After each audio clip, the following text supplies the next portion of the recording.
Okay, episode 3. Are you excited to be back? Mm-hmm. Yeah, I'm excited. Yeah? Let's see what we're going to talk about today. Part of the movement. Mm-hmm. Right? Yes, sir. Oh, not really. No. Immigration is a very hot topic right now.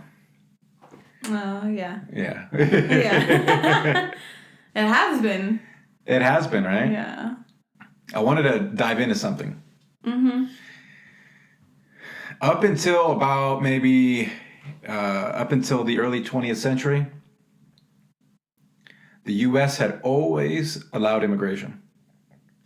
A lot of people don't realize this, is that in the early 1900s, people from all around the world would come to the U.S.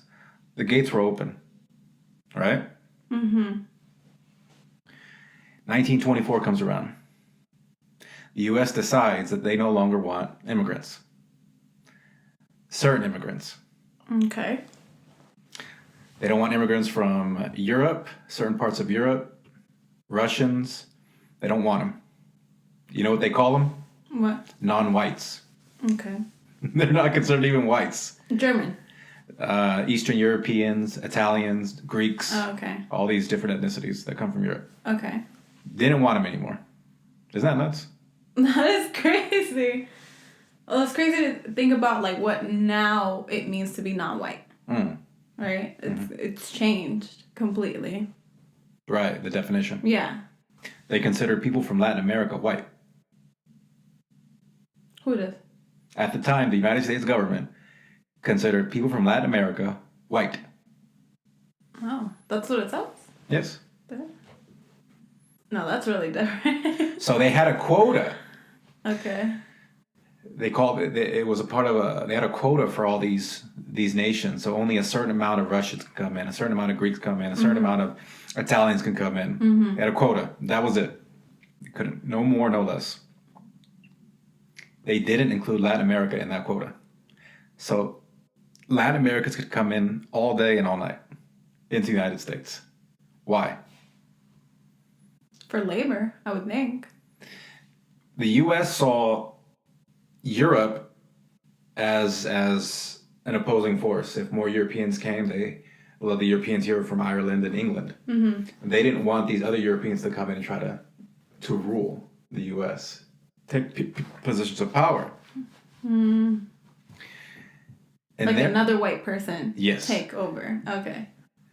And then they had no fear over Latins or Latin Americans, Latinos. So they only seen them as cheap labor. Okay. And so they embraced them, and there was no such thing as a quota, and they were able to come as much as they would like. Brazilians, Mexicans, Central Americans, every race from the Western Hemisphere could come in all day. And then if you look into it, it's because of all the farmers in California, Washington, and Oregon. They knew that they couldn't survive without the cheap labor of Latin Americans. Yeah. That was in 1924. So when did it change? When did it change to like, you know what I mean? Like now how it's set up. Right. Where it's like, no, now we have too many. So I'm wondering where along that line. A lot of the change started happening in the 60s and 70s. 60s and 70s. Because, like, okay, I'm just wondering when, because it's not like, well, I guess there was probably a point, right, where, like, Hispanics are maybe getting more ground or getting, I don't know, like, businesses, or maybe asking for more, like, rights or fighting back. Like, I'm wondering where that started to happen, that they're like, oh, actually, now we're going to classify it, and you're not allowed in either. Right.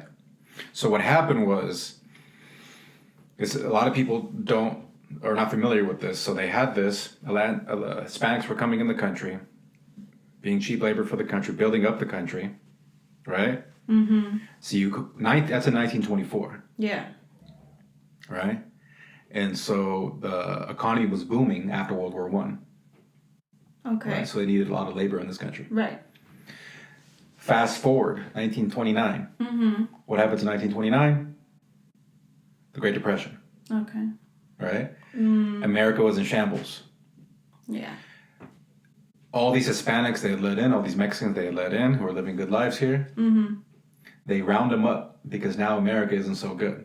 They round them up, and what do? They ship them back to Mexico. Right? So they only used them or needed them when it was beneficial to America. So when they let people in like that, it wasn't that they were giving them some sort of status. It was just to come in as labor workers. No, during that time, they were considered, I mean, you came to this country, it wasn't like it was today. I mean, with the exception of the quotas from those certain countries, Right. those European countries, if you came in, you're considered an American. Okay. It was much different back then. So how do you deport? Do you Right. see what I'm saying? Like, if you're considered now American, right? Because you're coming in and you're doing all this work for the American economy, under what basis then were they like, okay, well, then now we're going to deport you? Because you're, at that point, deporting American citizens, right? Right. Like, that's the status I'm guessing they had. Yeah, they had deported around 1 million Mexicans back to Mexico. After they had helped build up this country during that time. Right? So then, World War II comes around. Now, the reason why I'm bringing this up is because people just simply, I don't know, we have this weird thought, we're living in the moment, we're living in now, that this has been happening in this country for, I don't know. It's a progression. It's been happening forever. Yeah. So World War II comes around. We win the war. Country's booming. And again, America needs laborers. They create the Bracero program. Right? They go to Mexico, make a deal with the Mexican government, says, we need all these workers. Yeah. All these Mexicans flood into the United States again through this program where they were supposed to make a certain amount and live in comfortable situations to be able to work for these farmers. And at the end of their term, they would go back to Mexico with the nice savings that they would part of their check. A part of it would be taken out. I think it was 10%, and then when they would go back, they would have that money to make sure they would return to Mexico. You know what happened when they returned to Mexico? They never got that money. They never got that money. America, time and time again, has just it's nuts, man. They just created this this mistreatment of people. I mean, this has been going on for hundreds of years. It's nuts. And you're saying not just Mexican, right? Like, when they allowed these programs to happen, it wasn't just to benefit, like, Mexican citizens. No, right? it was for all of the Latin Western America. Hemisphere, Okay. but the majority of people that were coming in were Mexicans and working over here. So for the longest time, you didn't have these Central Americans weren't coming to the United States like they are today. You didn't see the wave until about the 80s. And then when the 80s came around, because we had interfered with all of these nations, sent with Nicaragua, El Salvador, Honduras, all these countries, we have interfered with their governments, crippling them, and now the people are they just can't. They're suffering now to this. So now we're going to go to the United States to have a better life. Where before this period, it was people were living okay. There was no need to go to the United States. What made you want to talk about this? Well, because now in the news you see that the biggest thing right now is immigration, right? And in order to we need to understand how it all started, right? If you don't understand how it started, you're not going to understand what's going on now, right? And I think people need to kind of open their eyes and realize, how did it get to this, right? Right. So it's just been happening. It's just been like a constant cycle where there's like promises made or for the American dream, and then it's just there's no follow through. There's no follow through. Okay. No. This. And it keeps crippling our people essentially, right? Who are working hard, right? Like blood, sweat, and tears, and then not gaining anything in the end, and then we keep being in this cycle of poverty, essentially, from doing that. Right. Because we go back and then we're in the same situation. or we stay here, and we might not have that status that we're promised, or that good job, or housing, or whatever else comes with it. Right. So you're just saying it keeps going. It has been going on for a while, and it keeps going now. Exactly.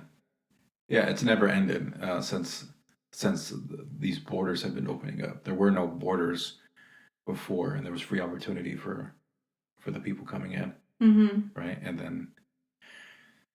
then we created these so-called borders, but then we crippled their nations Mm-hmm. and made it difficult for them to live. Mm-hmm. Right, and that started with a lot of the drug smuggling back in the 80s, allowing these governments in Central America to be the smugglers, to be the middlemen for the United States. Yeah. Right, and then now we wonder why they have these people. They have no food to eat. They have nowhere to go because there's nothing there. We essentially rape their countries, and then now they come here to try to find some safety. Mm-hmm. Right? Yeah, created the problem and then just kind of pulled out of it. Right. Yeah. And then we keep trying to blame it, right? Or yeah. It's like getting it's like blaming when you get stabbed, blaming the knife instead of blaming the person who cut you. Right? You're upset at the knife. Mm-hmm. The knife has no power. The knife isn't alive. It's the person who cut you. Right? What's the source of it? It's the person. Right? And in the same sense, the government was the culprit, the U.S. government. Right? Yeah. Well, what would you say then for, I guess because now not that it hasn't always been, but I think it's more visible now where the nation's divided, right, on this specific policy for immigration. You don't think someone can take that and say, well, see, I get it, yeah, but what can we do now at this point? Why is it up to us to fix that economy in their country or whatever? You don't think someone can take that and be like, well, I'm just gonna we should just close off the borders then, because they're gonna keep coming in here and trying to do that. And clearly if they've had such a bad, you know what I mean? If they had bad experience in the past, why would they keep coming, kind of thing? What if they're trying to close us in and not keep them out? They're trying to keep borders to keep these walls to keep us in when shit hits the fan.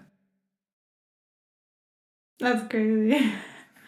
It's crazy to think about. Right. That's a flip. Right. The economy is not doing good. They give us all these fake, false statistics saying that it's been the greatest it's ever been, but talk to the average person, and they're not getting higher wages. Mm-hmm. They're not getting better schedules. They're not getting more hours. They're not. It's a lot of mistreatment in the workforce. Mm-hmm. But there's also some that don't feel that way, right? There's gonna be people that feel no, I work hard and I work hard for what I have or something like that. Mm-hmm. If I did it and I came up and pulled myself up from, with my bootstraps or whatever the phrase is, they're gonna say the same thing. Yeah, maybe for a select few, but we all be looking out for the majority, and the majority are not. Mm-hmm. They're not living the American dream. That's true. That is true. So what would you say to the all the people that are trying to, or I don't even know where that is anymore, that we're trying to get through Mexico? Mm-hmm. What happened with that? Are they pretty much at our doors? No, or just anybody looks at the border. Anybody who's been to Mexico, or even look at a map. From the tip of Mexico to San Diego is really, really far. That's. Mm-hmm. But are they making their way? Because I don't know. They're still anymore. traveling through. Yeah. Yeah. They're still trying to make it, but they're not. I don't think they're even midway. It would take a long time. I think the average person's traveling 30 miles a day on foot. It's easily over 1,000 miles to get to San Diego. Mm-hmm. I don't know the exact number. Yeah, but it's gonna be days. It's gonna be weeks. Oh, okay. Yeah, it's gonna be weeks. Well. Yeah. And, everybody's talking about the elections, and you hear all these celebrities talk about voting, and they don't ever seem to tell you or inform you about any type of props or who to vote for or any information about anything about voting. Just vote. Just vote. What's the point of voting when you're just going to go, it seems like this, I don't know what's going on, dude. It's a weird thing right now where the lack of information is it's everywhere. But we have like one of the best tools to get information. Mm-hmm. Our phones. Mm-hmm. What did I tell you about that meme I saw? Oh, like if somebody came back from from like the past. Yeah. And asked us what we changed. And it was like, oh, I have this device that allows me to access all the information in the world, and it's at my fingertips in my pocket, but I use it to look at pictures of cats or something like that. Yeah, it's great. It's so ridiculous. Like we literally have like a world of knowledge. Anything you want to learn. You want to learn about language. You want to learn about history from 2,000 years ago. You want anything you want at any moment. Mm-hmm. You can study now. You can read. We used to have to go to the library for these things. Yeah. I love libraries, but you can get a lot of that information now on your phone in an instant. Yeah. A ton of those books are online now. And you could just read them online, and that was like a big thing. Once you could scan and the books were online, you didn't have to go through the library or wait in line, right? There was like a wait list for you to get a specific book. Right. So I'm not against voting, but learn, what you're going to vote for. Study. Mm-hmm. Read up on the props. Read up on the people you're gonna select. What do they believe in? Is that what you believe in? Mm-hmm. Is that just voting blindly? Makes no sense. Yeah. Just because they're Democratic or Republican, learn who these people are, right? But I think it's all part of it, right? Because even though we have that at our disposal and it's right there, if you're working people to the bone, right? And like you make it so that people have to have 2-3 jobs to survive, when do they have time to kind of do that? I mean, people barely have time to even like go to the store and buy groceries. They do it all on their phone. They get takeout. It's sick. We're so busy working all the time. Yeah. But that's what I'm saying. Maybe it's set up that way, and like you have no brain power left at the end of the day to be like, fuck, I need to find out what's going on with my kid's school, or like I need to, teach them something or help them with homework or whatever. No, I just need to cook, or let me find the fastest way to cook and like feed my family and then just get ready and get going for the next day. You know what I mean? Right. Like it's almost like there's no, because it's draining. It's draining to do all that kind of research and read up on it, and maybe there's things that you don't understand and you have to go back to the history to like really understand, like you just did right now. We have to go back to really even understand the policy that's trying to be put in place now, right? Or why people are so divided on this like immigration piece. Right. So we can easily be like, okay, well, you know what? I'm just against it based on what you're telling me. I'm against it, or based on what you're telling me, I'm for it. Right? That's much easier, I think, than like somebody taking the time to find that information. But if they do, then I think they'll have a better chance of just thinking for themselves and figuring out what's best. And that was kind of part of the plan, wasn't it? That they set up to overwork us so much that we don't even have energy or time to fight or to care to do anything. Mm-hmm. Yeah, because at the end of the day, you just want to go home and watch TV and like put something on Netflix and just chill for a while because you're so tired from your day. Right. Yeah.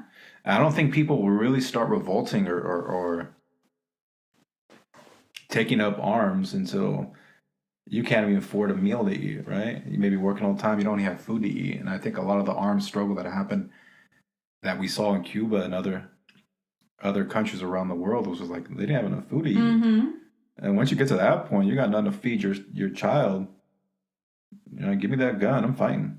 Right. And we keep believing in this broken system that was never made for us on these stolen lands. we keep trying to believe in it and hoping things will get better. But what if it was never meant for it to get better for us? Mm-hmm. Right? And I think we're going to have to kind of take on what these other people have done before in the past in other countries and take arms and kind of try to overthrow what we've seen here. Mm-hmm. Because before it gets to that extreme, right? Before it gets there. You're saying like change it now. Well, that's the goal, right? You never want to see bloodshed. Right. But we should try to keep it or try to do something so it doesn't get that far. Yeah. But if it does, people better get ready. For that to happen. Yeah. Yeah, because otherwise, I mean, because you're right. Like, even like in Venezuela, was it Venezuela or Nicaragua? I can't remember which one. For which one? That, same thing with like the government. They just like had enough. There was not enough food to eat. Wages were like crazy low.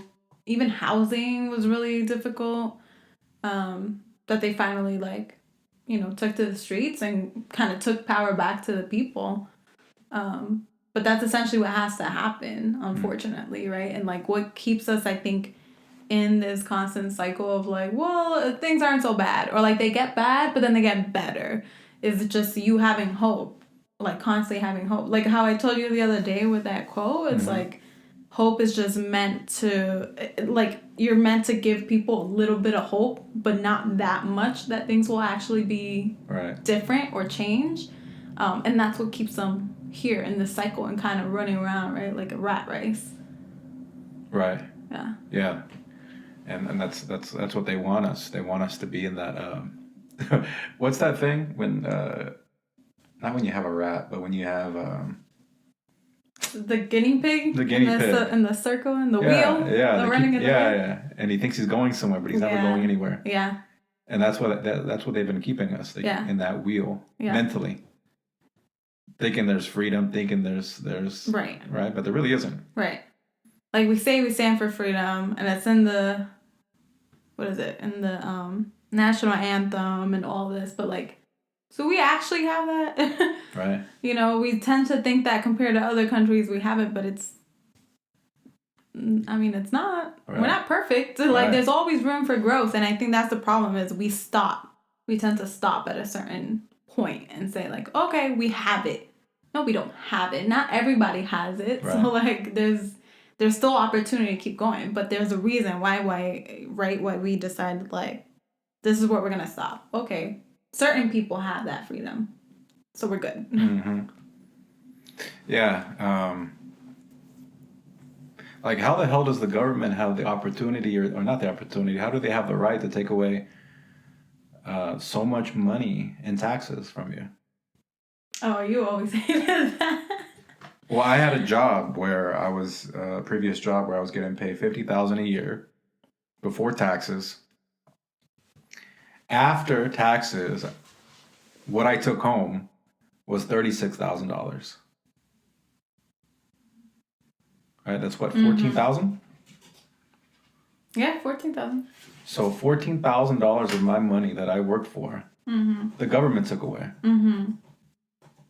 Does that make any sense? No. No, it doesn't make sense. That's nuts. Especially when we don't have a say about where that goes. Right? Mm-hmm. Like, I think that's the biggest problem.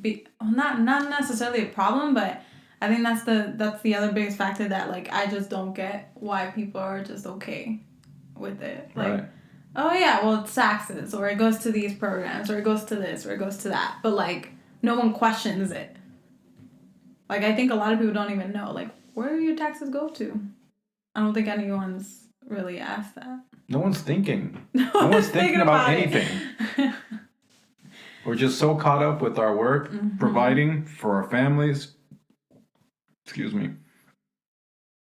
And then, like, we party on the weekends. Mm-hmm. And then we start all over again with a cup of coffee on Monday. Because you don't want to think about it. You want to get rid of it. You don't want to think about those problems because I guess at the end of the day, it's so big and it's so much larger than you that you're like, well, what can I do, right? Like, I'm one person. How can I, like, change that system? Or even that is going to take a lot of emotional, like, effort to put into it to change it, or financial support to change something like that. Does one of us have it? Like, do you have to, you know? So that's what gets really hard. But I think that's why we continue to try to educate and like tell people and like to come together, because that's the only way we're going to be able to do it. Right? Like, there's so many more of us than like the actual government, essentially, or than any kind of higher power. Like, there's more of us here. I think more of us need to start using how to use arms as well. And you know, I try to practice. We've gone out a few times, and I spoke to a good friend of mine, and I said, "Hey, if you, I don't know if you believe in protecting yourself, but you probably should. If Trump stays in power, you probably should, because this government and this president isn't for people of color. So get a gun and protect you and your family. If that's how they enforce us, if that's how they control us, intimidate us, and they kill us every single day on the streets,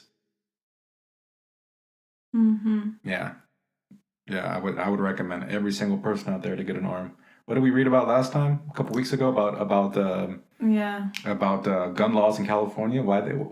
California, if you guys you don't know this, California used to have open carry, just like Texas or some of these other states. You open carry with your gun up until the 60s. When did they stop it, Veronica? When did they stop that? I don't remember.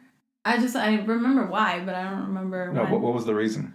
Oh, the reason? Yeah. Was because they didn't want minorities or black people of color to like. No, but who was coming together? Remember, it was the Black Panthers. Oh, that's right. Yeah. They had been formed and created, and then they were starting to tell other black people, protect yourself. They weren't telling people to go kill other people. They were saying, protect yourself, because there's an enemy against us in this country. Yeah. Protect yourself. They started doing open carry in Oakland. And what happened? They passed laws to make open carry illegal in California. See, that's what they're really scared of. All these things that they do is that they're afraid, this government is afraid to give up the power of white power. They've been ruling this country for since 1776, and even before that when they came in and stole it. Right. And they don't want to lose that power. And it's not that we're condoning like violence or we're like for violence or anything like that. It's just a matter of protecting yourself. Because we watched that, I don't remember when it was, but we saw that documentary, right? That it goes even past that, like way back when they were first starting to give slaves their freedom, but not allowing them to have any kind of like own anything, right? And then a couple years more, once you have like white people having like guns and everything, they just wouldn't let black people own any guns, and that was the reason for it, right? So that even though for them it would be to defend themselves, they just didn't want any kind of uprising or revolution to happen, right? Right. So that's the biggest thing, at least for me, because I was like super. You remember before I was like, no, like I don't want any guns like in the house. Like I don't want anything to do with that. I think you're asking for it if you're gonna go out and get one. But it's not about that. It's like the reason why police have guns and we don't, or they regulate that so much, is because there's a history to this. And it doesn't allow our people, to defend themselves. Right. Yeah. Yeah, I don't think enough Hispanics own guns, and I think they should. You know, if you have the chance, go get one. In most states, it's pretty easy. Here in Massachusetts, it's very difficult. They do not want people getting guns here, and they've pretty much removed the Second Amendment, made it nearly impossible. But if you're in a state that can do it, protect yourself, protect your family, because in the end of the day, it's you who can protect your family, no one else. No one else cares enough to defend your family. You know, in our communities, the cops don't show up for like 20, 30 minutes after a crime. Yeah. You know, by that time, you're dead. Yeah. You're dead. Right. Protect yourself. Right. Or they shoot first and ask questions later. There you go. And then... Yeah. Then what? Yeah. Right.